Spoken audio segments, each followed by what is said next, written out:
Assalamualaikum warahmatullahi wabarakatuh, dan selamat pagi. Jadi hari ini saya lagi dinas di rumah sakit. Jadi maklum latar belakangnya semuanya obat ya. Jadi kenapa saya setiap konten latarnya ini aja?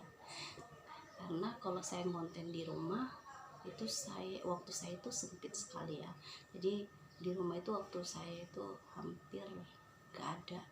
Datang di rumah paling makan, ganti baju, kerja dan lain sebagainya. Jadi buat konten di rumah itu saya rasa sangat susah, kecuali waktu libur. Dan kalau waktu libur saya nggak mau ganggu liburan saya untuk konten dan lain sebagainya. Jadi ketika saya kerja dinas, saya luangkan waktu untuk konten. Kebetulan hari sekarang ini lagi nggak ada pasien, jadi saya bisa konten.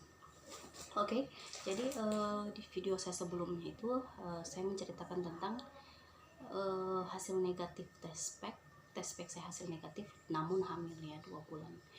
Itu karena saya lupa ya ceritakan waktu itu kenapa saya bisa keguguran, kenapa dibilang dokter saya hamil kosong ya. Jadi sebenarnya saya lalu itu saya kurang paham ya. Jadi dulunya itu kemarin itu saya kurang paham apa yang dibilang dokter hamil kosong. Saya pikir saya nggak hamil, padahal ternyata hamil kosong itu adalah hamil, hanya saja bayinya tidak berkembang, namun kantong janinnya ada gitu. Jadi walaupun bagaimanapun itu janin saya tetap akan keguguran karena bayinya tidak berkembang ya. Oke, setelah saya keguguran itu, pas ke 2 bulan setelah saya keguguran, kan bulan depannya saya harus menstruasi lagi ya, tapi katanya saya tidak menstruasi. Saya tunggu akhirnya 2 bulan pasca saya keguguran saya tidak haid lagi.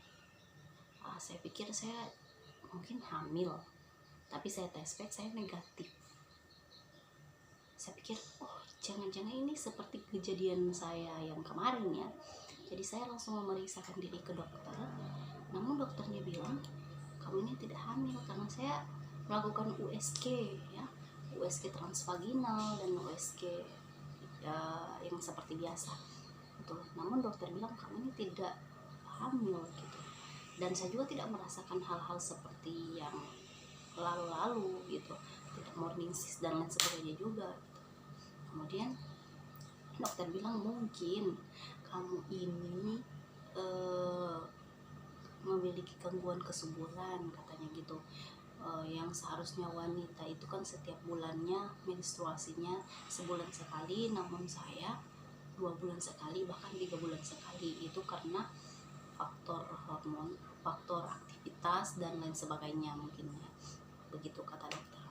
Jadi dokter bilang saya akan kasih kamu obat untuk ovulasi ya, untuk pelancar haid, biar kamu bisa haid lagi seperti dulu dengan normal. Oke, dokter kasih saya itu obat sama obat diabetes.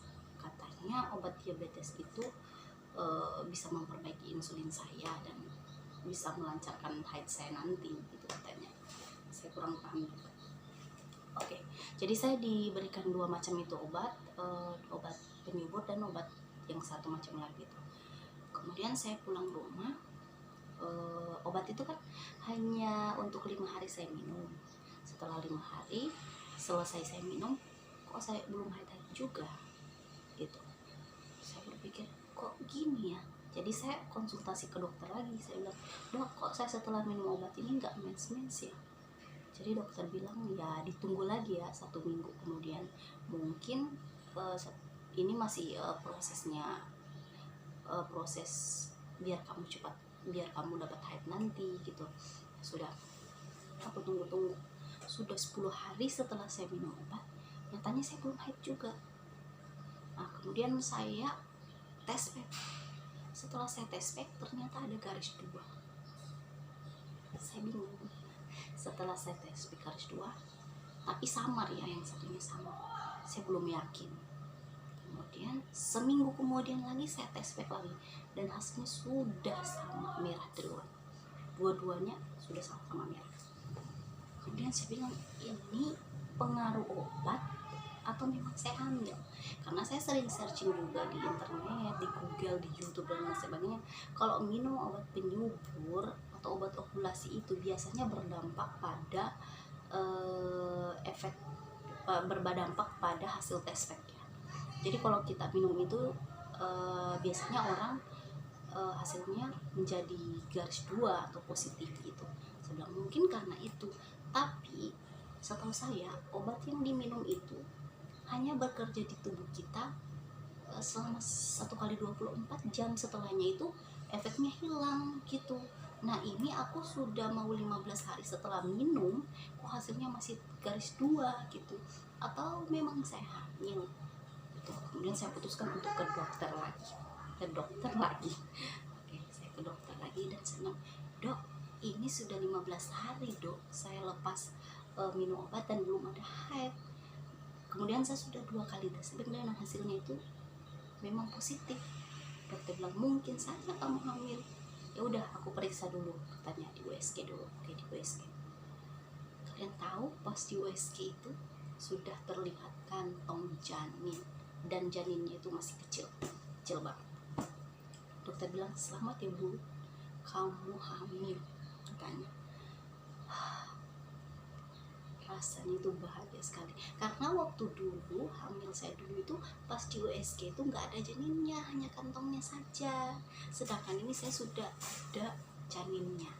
Kemudian dokter bilang ini usia kandungan kamu udah masuk 7 minggu, katanya. 7 minggu, saya kaget loh. Nah yang kemarin itu saya tes pack terus USG kok nggak ada. Sudah, mungkin ini rezeki ya, sudah mungkin ini saatnya saya sudah diberi amanah oleh Allah gitu. Saya bilang insya Allah kali ini saya akan menjaganya. Oke. Jadi aktivitas sehari-hari saya itu saya batasi, lebih banyak rebahan saja. Setelah pulang kerja saya rebahan di rumah, mau nyuci piring apapun itu saya nggak lakukan. Kebanyakan itu mama saya yang ngelakuin. Mama saya bilang kamu gak usah nyuci piring dan lain sebagainya, nanti saya saja gitu katanya. Ya sudah, saya full rest ya, full istirahat ya, kecuali saya pergi kerja ke kantor, pulangnya saya nggak ngapain lagi. Menjelang 3 bulan ya, setelah 3 bulan saya mau USG lagi, tapi dokternya saat itu nggak ada. Jadi saya bilang minggu depan aja. Ya udah, nunggu minggu depan aja. Jadi dokternya katanya hari Rabu akan datang. Udah hari Rabu aku ke sana. Hari Senin saya ke kantor ya. Hari Senin pagi saya ke kantor. Tapi perasaan saya itu udah kayak gimana ya, kok kram-kram ya perut saya. Saya bilang mungkin ini seperti seperti layaknya orang hamil lain ya, karena orang hamil lain juga kadang merasakan seperti itu, kram-kram gitu. Ya sudah, aku biasa aja. Sudah, setelah datang ke rumah sakit saya mau pipis, saya pipis itu ada flek darah. Dalam hati saya mungkin ini darah implantasi ya, udah aku biarin aja. Tapi kok makin lama nyerinya itu makin bertambah. Aku nggak enak hati, aku jadi takut. Ya udah aku pulang aja.